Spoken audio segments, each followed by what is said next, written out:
Hello everyone. Welcome to my talk on a parametric I/O model for modern storage devices. My name is Tarikul Papon and I am a PhD student at Boston University. This is a joint work with my advisor Manos Athanassoulis. In this work, we propose a new I/O model to capture two key characteristics of modern storage devices: read-write asymmetry and access concurrency. We show that the existing I/O model is unable to capture these properties, and so a new I/O model is essential.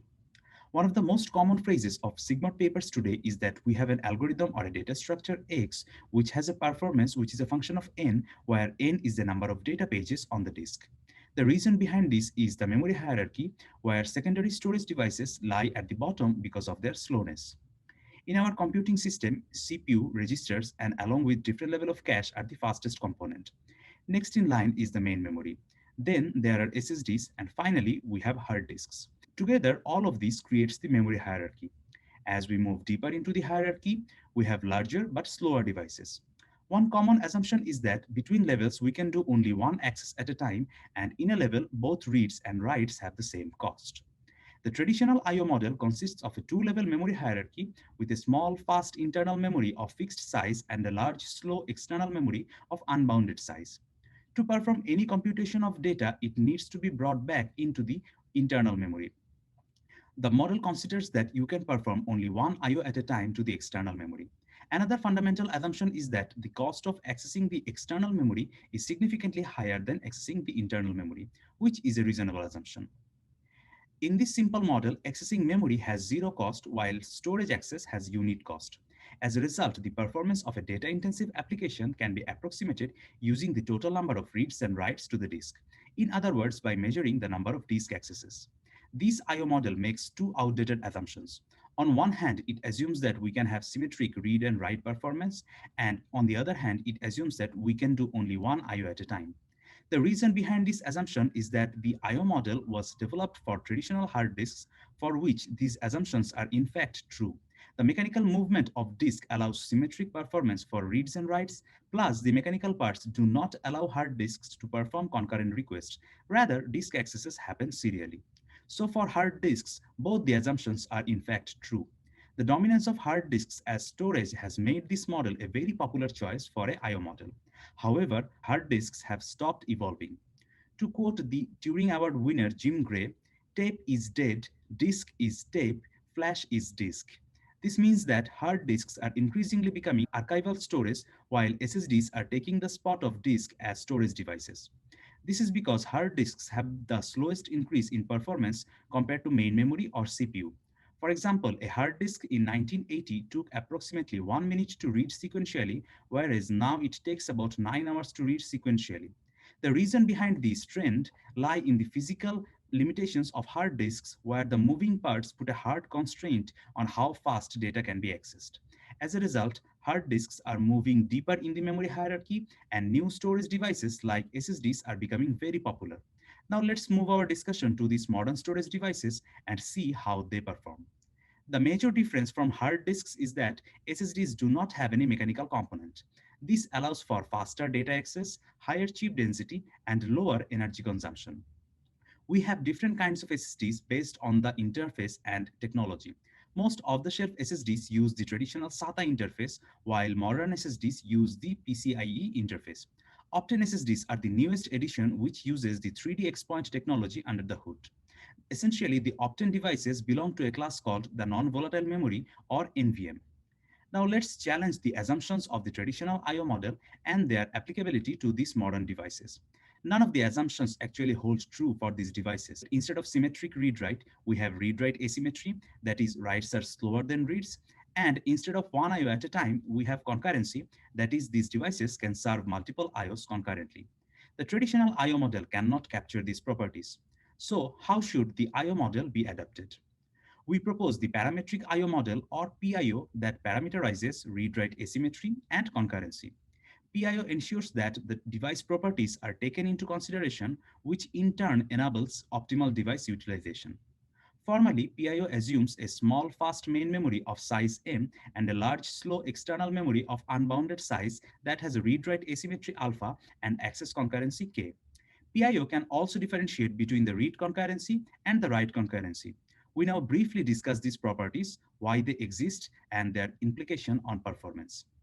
Let's first discuss read-write asymmetry. To better understand it, let's take a look at how writes happen in SSDs. SSDs use the notion of logical update or out-of-place updates that invalidates older version of data. The invalidation of pages in turn triggers garbage collection. Let's consider we have few blocks that contain a lot of empty pages. Writes arrive to this block. As we can see, 8 pages are written to the block 0. These writes will be performed very quickly because writing in a free page is not costly. Now, as for updates, if we have enough free space, we can simply invalidate the older version of the pages and append the new version of these pages.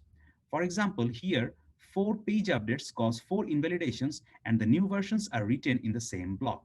However, if we do not have enough space, then the garbage collection will kick in. It will read all the pages and erase the blocks containing them. It will then rewrite them and reclaim the invalidated space in order to be able to keep updating in the future. This process makes writes more expensive than reads because they include the amortized cost of garbage collection and hence creating a read-write asymmetry in these devices. Here we list some recent devices and their advertised read IOPS and write IOPS. The first 3 devices are PCIe SSDs, then we have a SATA SSD, and the last one is an Optane SSD. We ran our benchmarking and experiments on the bottom 3 devices. All the devices except the Optane SSD show high asymmetry. Optane SSDs generally have lower asymmetry because of their 3D Expoint technology. Now let's focus on another key property of modern storage devices, that is concurrency. To better understand concurrency, let's take a look at the internals of an SSD. In general, multiple channels are connected to the controller and we have a hierarchical structure of channel, chip, die, plane, block, and page. Because of such a highly parallelized architecture, these devices have immense parallelism opportunities. In other words, multiple concurrent IOs need to be issued to utilize the full bandwidth of the device. I would like to emphasize a bit more on this property. It is crucial to know the level of concurrency that exists in modern devices. Otherwise, the device may remain vastly underutilized.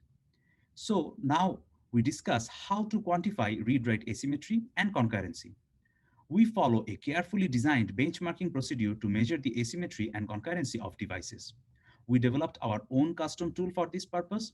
Our developed tool can support synchronous and asynchronous IOs with direct IO, multi-threading, varying queue depth, and varying block size. We used FIO to cross-check the results. In addition, we used Intel's SPDK tool to measure the raw performance of the PCIe SSD bypassing the file system. Hence, our experiments include 2 settings, with and without the file system. As for devices, we used one Optane SSD, one PCIe SSD, both with and without the file system, and a regular SSD. For each experiment, we increased the number of threads issuing concurrent IOs to identify the point when the device reaches its maximum bandwidth. We reported the latency and throughput for every experiment. This is the read performance profile of the PCIe SSD. In the x-axis, we have the number of threads issuing concurrent IOs, and in the y-axis, we report the IOPS. Initially, as we increase the number of threads issuing IOs, the IOPS increase is almost a perfect straight line. After a while, the rate of increase drops, and finally, the device reaches saturation. There is almost a 33x increase in bandwidth as we increase the number of threads to 80 threads from 1 thread for 4 kilobyte reads. Now we include the write performance profile and we get this graph. Interestingly, for writes, we observed an initial spike in bandwidth. This is because of the memory buffer of the SSD, which creates the illusion of fast writing. As more and more writes are introduced, write performance drops and reaches a steady state like reads.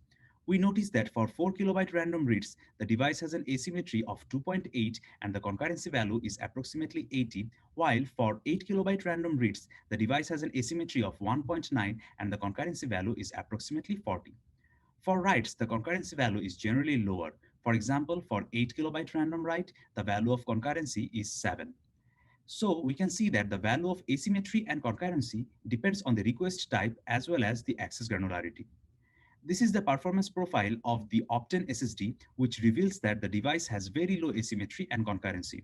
For example, for 4 kilobyte random read, the asymmetry is 1.1 and the concurrency is 6, while for 8 kilobyte random read, the concurrency value is 4. We have a 4x gain in read IOPS for 4 kilobyte accesses when utilizing full concurrency. This is the profile of the off-the-shelf SATA SSD that has an asymmetry of 1.5 for 4 kilobyte reads and concurrency of 25. We observed a 8.5x gain in IOPS when utilizing this concurrency. We noticed from these experiments that the impact of concurrency is significant for any device. Now let's take a look at the performance profile of the PCIe SSD without the file system. The graph is smoother this time. That is, the rise of IOPS follow a straight line and then reaches saturation. Also, both the maximum read IOPS and the maximum write IOPS has increased compared to the setting with the file system. For example, the maximum read IOPS is approximately 800K, whereas with the file system, this value was approximately 480K. The asymmetry value is 3 for both 4 kilobyte and 8 kilobyte accesses. The concurrency values are lower compared to their with file system counterpart, because without the overhead of the file system, the device reaches saturation quickly. So the presence of the file system affects the observed asymmetry and concurrency. This graph compares the latency and bandwidth of the PCIe SSD both with and without the file system. There is a 1.7x gain in read bandwidth and 1.4x gain in write bandwidth when bypassing the file system. This experiment shows that for such extremely fast devices, the file system or software stack can be a bottleneck. To summarize, the value of asymmetry and concurrency are affected by the file system, and the device has more stable and increased performance without the overhead of the file system. This table summarizes our findings of the benchmarking. All devices show high concurrency value, while except the Optane SSD, all the other SSDs show non-trivial amount of asymmetry. Now we focus the performance improvement following the parametric IO model paradigm. PIO allows to accurately describe a variety of devices by parameterizing their key properties. Thus, we can make storage-aware optimizations as part of the design instead of an ad hoc tuning step during deployment. To analyze the performance of storage-intensive applications, we classify them into three groups based on their ability to batch accesses. These are batchable writes, batchable reads, and batchable reads and writes. We now show the performance benefits of using PIO for this group of applications. We first consider the batchable writes application. This class of application can exploit the device's write concurrency by batching KW writes. So the amortized cost per write following PIO is alpha over KW. Since reads are not batchable, reads have unit cost. An example of this class of application can be a modified database buffer pool that batches dirty evictions and evicts and writes multiple pages concurrently. We present the analytical speedup of batching writes. The x-axis includes the number of concurrent write IOs and the y-axis reports the speedup. The three graphs are for three different workloads where we have different proportion of reads and writes. The speedup increases in all cases as more and more concurrent IOs are used for writing. We can also see that the speedup depends on the asymmetry of the device. The gain is higher for a device with higher asymmetry because the benefit of efficient writing is more prominent in an asymmetric environment.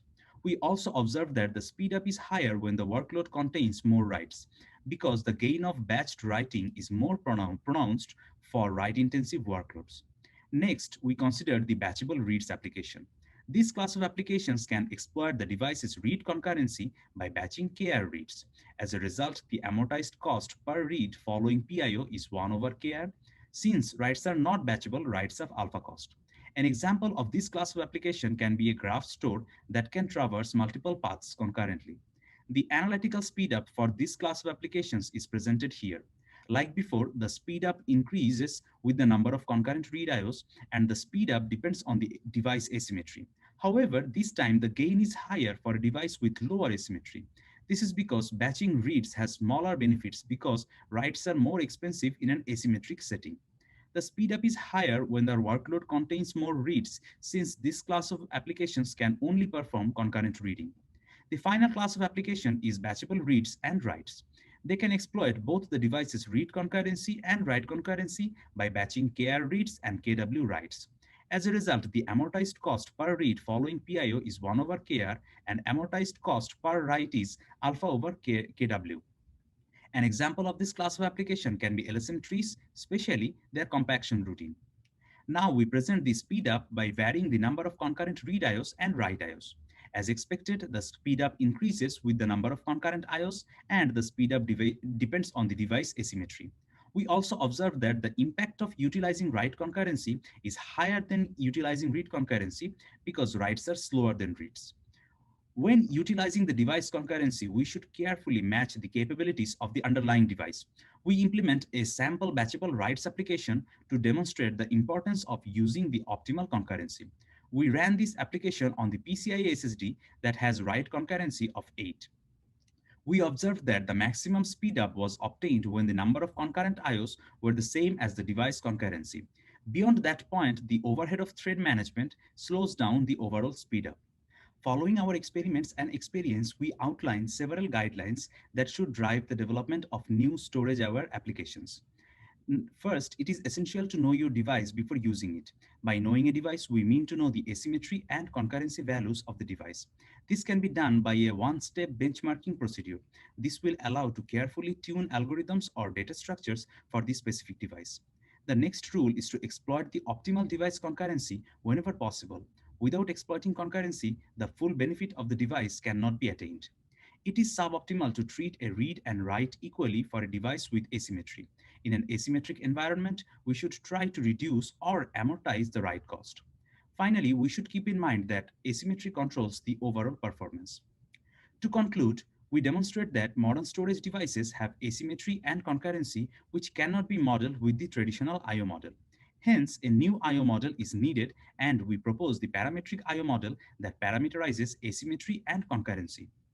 We propose to make asymmetry and concurrency as part of the algorithm design and not an after-the-fact engineering optimization. We can build algorithms and data structures that are tailored for modern storage devices and are parameterized with respect to these properties. There is a lot of room for improvement in indexing data structures, graph traversal algorithms, and the internals of DBMS like buffer pool management. Stay tuned for more. Thank you for your attention. For more details, please read our paper and navigate to our website disc.bu.edu. If you have any questions, I'll be happy to answer them. Thank you.